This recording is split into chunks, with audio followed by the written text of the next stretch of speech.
Avez-vous déjà imaginé l'impact que va avoir l'arrivée d'un personnage aussi redoutable et complexe que le Docteur Doom dans l'univers cinématographique Marvel? Après m'être replongé dans certains comics, je me pose la question suivante. Et si le futur du Wakanda passait par la menace de Victor Von Doom? Dans les comics, l'arc narratif Doom War se concentre sur l'invasion du Wakanda par Docteur Doom, déterminé à s'emparer du vibranium, ce métal surpuissant qui fait la richesse et la force du royaume. Ce scénario peu connu du grand public pourrait pourtant devenir la pièce maîtresse de Black Panther 3. Mais pourquoi est-ce si important à ce stade de l'histoire du MCU?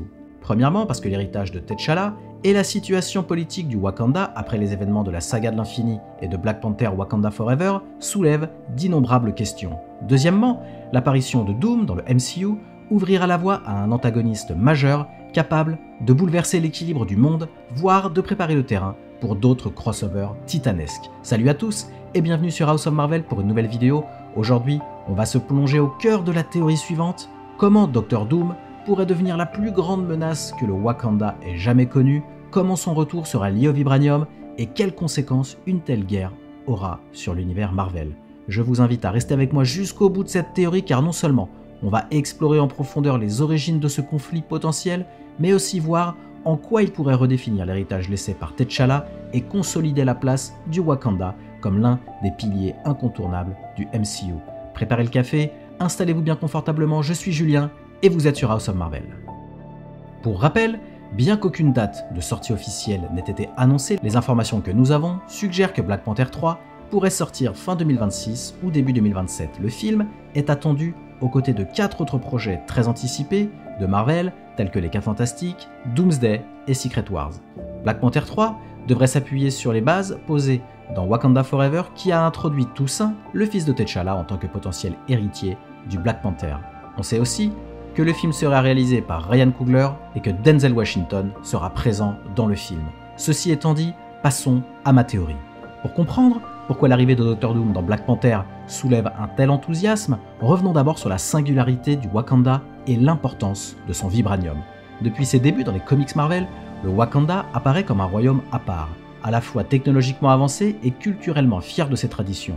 Pendant des siècles, ce pays s'est isolé pour se protéger en particulier à cause de sa ressource la plus précieuse, le vibranium, un métal extrêmement rare qui a fait la renommée du Black Panther. Dans l'arc narratif du MCU, T'Challa, interprété par Chadwick Boseman, est parvenu à bouleverser la tradition en décidant d'ouvrir le Wakanda au reste du monde. Ce choix a non seulement permis à la nation de partager son savoir, mais il l'a également exposé à de nouvelles menaces, attirant l'attention de puissances étrangères prêtes à tout pour mettre la main sur le vibranium. Après la disparition de T'Challa dans Wakanda Forever, la question de l'héritage est devenue centrale. Qui pour reprendre le flambeau? Comment gérer l'héritage culturel, spirituel et politique de T'Challa?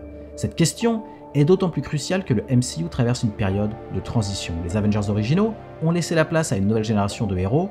De plus, des pays rivaux ou des organisations secrètes commencent à émerger.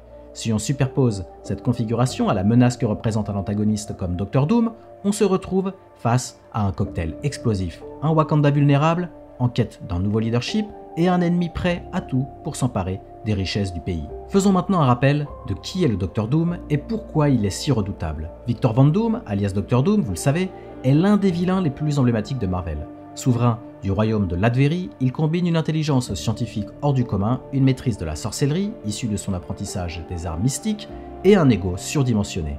Dans les comics, il est souvent présenté comme l'ennemi juré des 4 Fantastiques, mais ses ambitions vont bien au-delà d'une simple rancune personnelle. Il cherche à conquérir le monde, voire l'univers, croyant fermement qu'il est le seul à pouvoir instaurer un ordre juste. Mais alors, pourquoi viser le Wakanda? Tout simplement parce que le vibranium est la clé de nombreux projets maléfiques. Dans l'arc Doom War des comics, que je vous invite à lire, Doom parvient à envahir le Wakanda et à obtenir l'accès à ses réserves de vibranium. Son but, utiliser ce métal pour alimenter des machines et des armes capables de lui conférer une puissance quasi illimitée.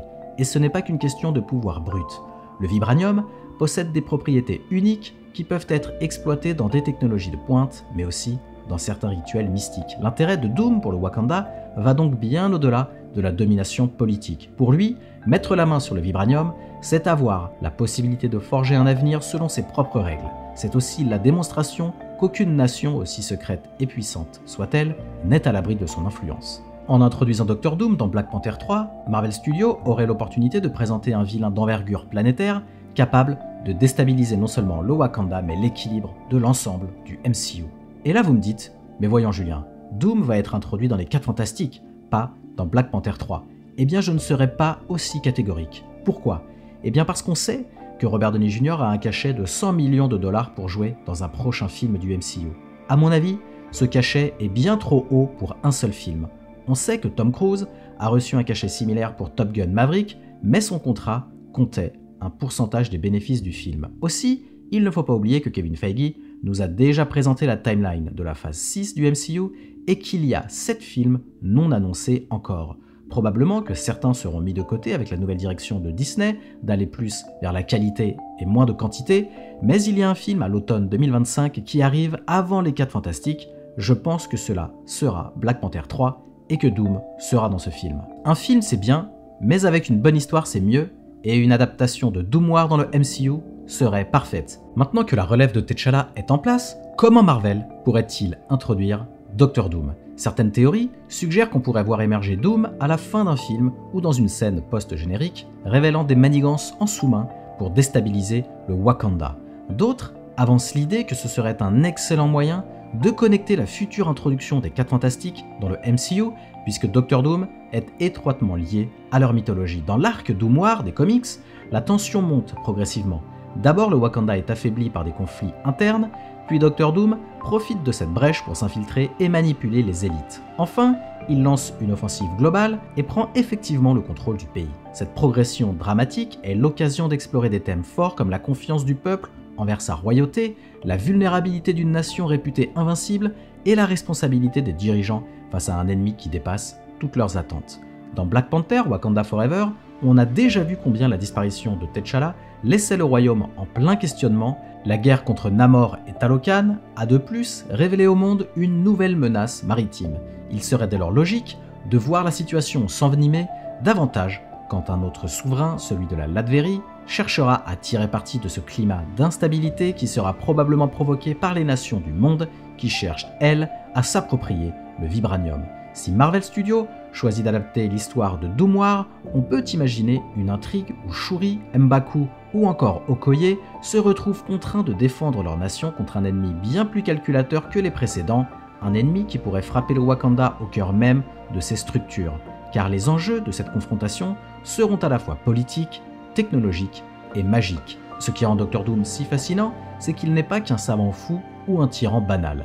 Il est l'un des rares personnages de Marvel à combiner technologie de pointe et art mystique. Son armure est aussi performante que celle d'Iron Man, mais il possède en plus des connaissances ésotériques qui lui permettent de pratiquer la magie. Face à lui, le Wakanda n'a pas affaire à un simple mercenaire avide de pouvoir, comme Killmonger ou Ulysses Klaue, mais à un stratège capable de déjouer les défenses technologiques les plus avancées en recourant à des sorts ou à des artefacts mystiques. Sur le plan politique, l'affrontement entre le Wakanda et la Latverie serait particulièrement intéressant. D'un côté, le Wakanda se définit comme un royaume qui, malgré son isolationnisme passé, fait preuve d'une certaine moralité. De l'autre, la Latverie est sous la coupe d'un dictateur qui se prend pour un génie suprême. Le choc de ces deux visions du monde pourrait donner lieu à des alliances inattendues. Certains pays pourront voir dans la montée en puissance de Doom une menace commune et s'allier au Wakanda, tandis que d'autres y verront une opportunité de remettre en cause l'hégémonie technologique du royaume africain. Enfin, l'enjeu du vibranium demeure central. Comment protéger cette ressource inestimable ?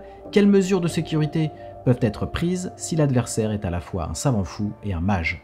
De telles questions pousseraient nos héros à réinventer leur défense et même à s'ouvrir à la possibilité d'une aide extérieure comme celle de Strange ou des 4 Fantastiques. Mais alors, quelles conséquences potentielles ces événements pourraient avoir sur l'avenir du MCU ? Si Doom War est effectivement porté à l'écran dans Black Panther 3, les répercussions pourraient être immenses. Tout d'abord, cela introduirait officiellement Doctor Doom dans le MCU, un antagoniste qui pourrait être au cœur de plusieurs arcs narratifs futurs en même temps. En effet, Doom ne se limite pas au simple rôle de méchant du jour, il est un personnage récurrent qui veut imposer un nouvel ordre mondial, et avec un acteur comme Robert Downey Jr., on peut être sûr que ce ne sera pas un one-shot ou un gâchis pour certains, comme Ultron. Ensuite, cela pourrait renforcer la position du Wakanda comme nation centrale dans les conflits à venir. La richesse et la puissance du royaume le placent au cœur de la géopolitique mondiale. Une guerre avec Doom consoliderait l'idée que le Wakanda n'est plus un état caché, mais un acteur majeur sur la scène internationale. C'est d'ailleurs l'un des points forts de Wakanda Forever, la nation n'a d'autre choix que d'interagir avec le monde extérieur pour le pire comme pour le meilleur. Sur un plan plus symbolique, cette guerre serait l'occasion de redéfinir l'héritage de T'Challa. Si Shuri ou M'Baku parviennent à défendre le Wakanda face à Doom, ils prouveront qu'ils sont dignes de la lignée du Black Panther.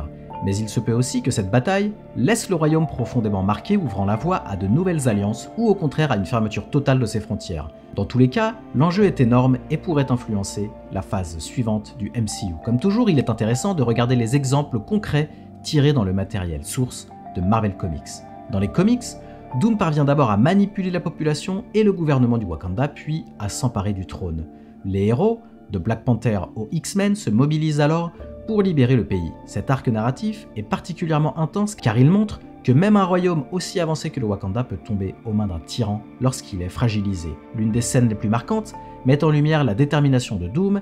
Il réussit à neutraliser tout le vibranium pour l'utiliser à ses propres fins, montrant qu'il n'a pas seulement besoin de quelques kilos, mais de la totalité des réserves wakandaises. Dans une adaptation au cinéma, on pourrait assister à des affrontements spectaculaires où la technologie du Wakanda se heurte à l'ingéniosité et la magie sans limite de Doom. Le tout pimenté par les intrigues de la cour à la Game of Thrones, qui trahit le Wakanda de l'intérieur, qui pourrait se rallier à Doom par peur ou par appât du gain.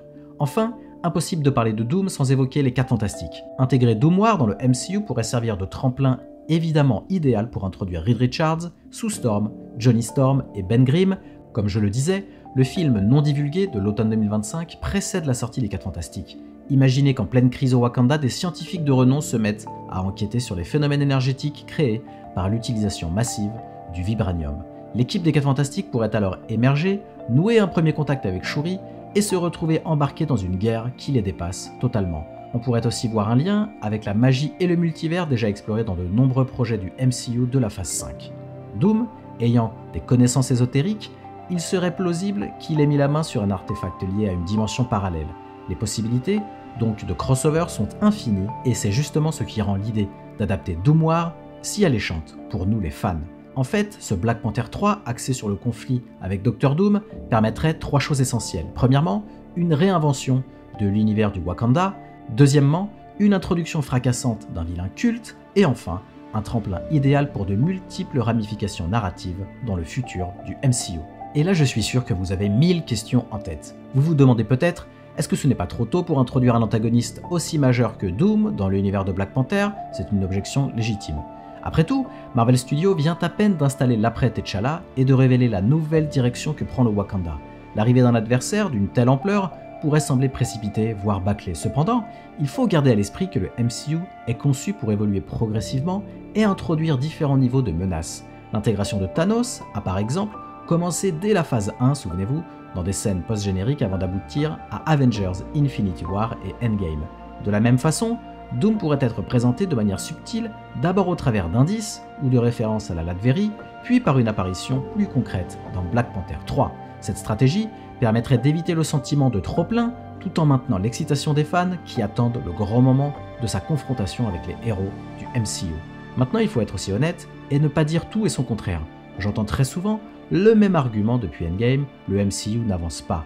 On ne peut donc pas dire que c'est bâclé de mettre Dr Doom dans Black Panther 3. Une autre objection possible concerne la peur de noyer l'héritage de T'Challa sous un scénario trop ambitieux. Après la disparition tragique de Chadwick Boseman, Marvel Studios a choisi de rendre hommage à l'acteur et à son personnage d'une manière à la fois discrète et respectueuse, tout en posant les bases d'une nouvelle ère pour le Wakanda.